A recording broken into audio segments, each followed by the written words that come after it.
First, I personally approved the decision to seek a search warrant in this matter.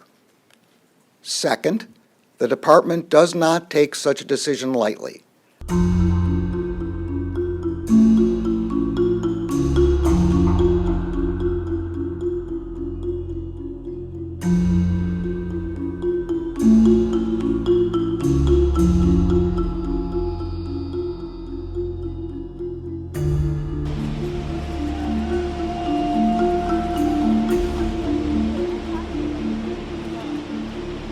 The Department filed the motion to make public the warrant and receipt in light of the former president's public confirmation of the search, the surrounding circumstances, and the substantial public interest in this matter.